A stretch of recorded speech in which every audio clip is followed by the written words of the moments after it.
Assalamualaikum warahmatullahi wabarakatuh. Dikutip dari sebuah buku yang berjudul Dengarkan Suara Hati karya Amru Khalid.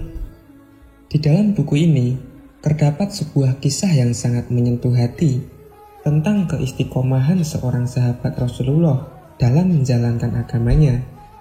Namanya adalah Abdullah Zulbajadain, artinya yang memiliki 2 potong kain. Nama itu merupakan nama pemberian Rasulullah. Nama yang sebenarnya adalah Abdul Uzza al-Mazani. Ia berasal dari sebuah kabilah Mazaniyah yang terletak di antara Mekah dan Madinah. Ia telah ditinggalkan oleh kedua orang tuanya sejak masih kecil.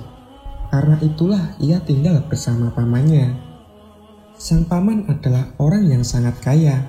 Banyak harta yang telah dikeluarkannya untuk membiayai Abdul Uzza. Ketika ia berumur 16 tahun, ia hidup bergelimang harta.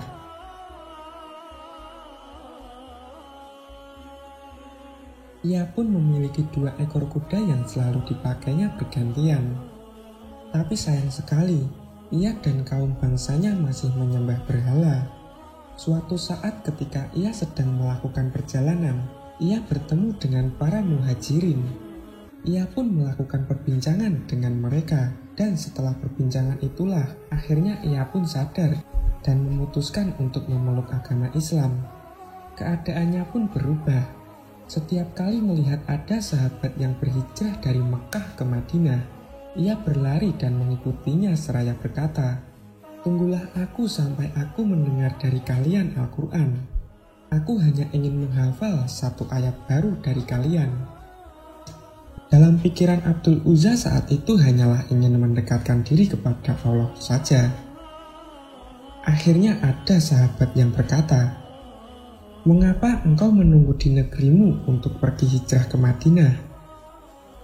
Ia pun menjawab bahwa ia akan berhijrah kecuali setelah ia mengambil tangan pamannya untuk menjemput sebuah hidayah.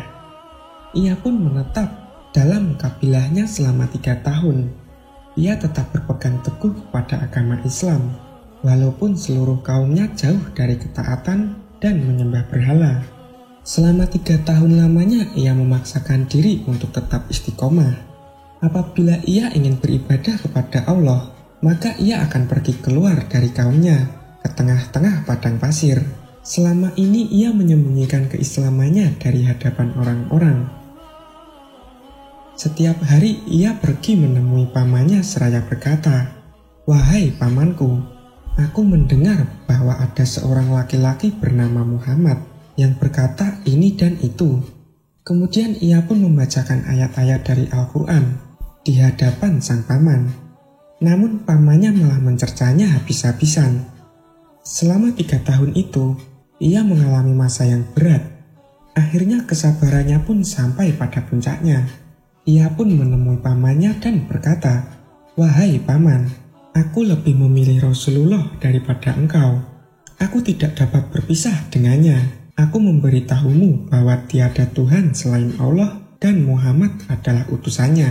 Aku berhijrah kepadanya. Jika engkau mau pergi bersamaku, aku akan menjadi orang yang paling bahagia." Pamannya pun menjawab, "Jika kau mengabaikan semuanya selain Islam, maka aku akan mengharamkan semua yang menjadi milikmu." Ia menjawab, "Wahai paman, berbuatlah sesukamu, karena aku lebih memilih Allah dan Rasulnya." Pamannya pun melakukan hal yang tidak dapat dipercaya. "Kalau kau tetap memaksa, maka aku akan mengharamkanmu hingga baju yang melekat di badanmu itu." Pamannya pun berdiri menggunting bajunya. Abdul Uzza pun seperti orang yang telanjang. Ia pun tetap keluar dengan kondisi seperti itu.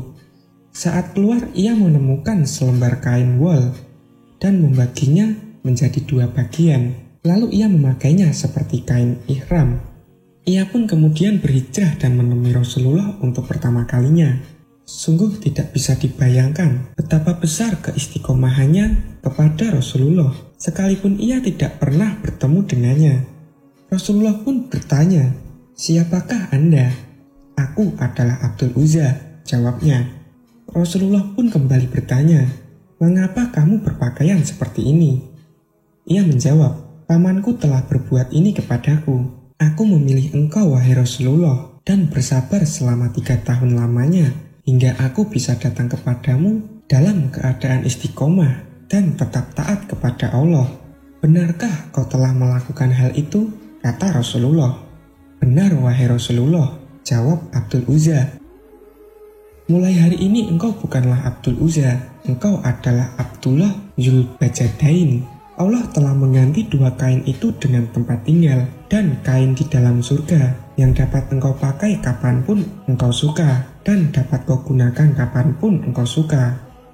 Semenjak saat itu, ia ikut berjuang bersama Rasulullah hingga syahid dalam perang Tabuk pada usia 23 tahun. Ibnu Mas'ud menceritakan hari di mana Abdul Uzza wafat. Ia berkata, "Aku tidur dalam cuaca yang sangat dingin dan dalam keadaan takut akan pekatnya malam. Aku mendengar suara orang yang menggali tanah dan menjadi heran dibuatnya.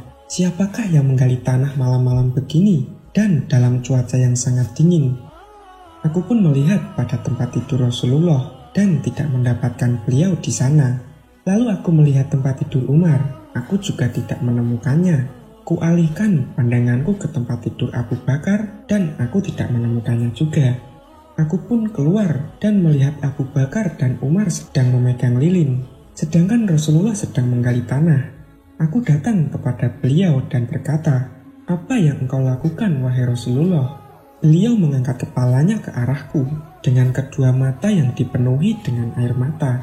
'Saudaramu Dzulbajadain telah meninggal.'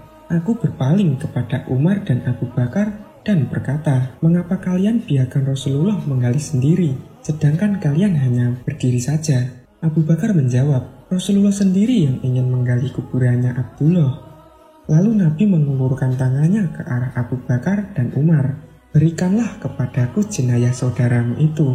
Lalu Nabi berkata, 'Antarkanlah kepergian saudaramu dengan doa, karena sesungguhnya ia telah mencintai Allah dan Rasulnya.' Rasulullah pun meletakkan jasad itu ke dalam kubur dengan kedua tangannya sendiri. Beliau lalu mengangkat tangannya ke arah langit sambil berdoa, 'Ya Allah, aku bersaksi kepada Engkau bahwa aku telah meridhoi Dzulbajadain, maka ridhoilah dia.' Rasulullah pun menguburkannya dengan kedua tangannya yang mulia dan berkata, 'Ya Allah, rahmatilah dia karena ia telah membaca Al-Quran atas dasar cinta kepada Rasulullah Shallallahu Alaihi Wasallam. Sungguh beliau adalah salah satu sahabat yang patut kita teladani.' Semoga kita semua dapat mengambil hikmah dari kisah tersebut dan bisa bersama-sama memperbaiki keimanan kita yang masih lemah ini. Semoga kita menjadi golongan orang-orang yang diridhoi Allah dan Rasul-Nya. Amin ya rabbal alamin. Wassalamualaikum warahmatullahi wabarakatuh.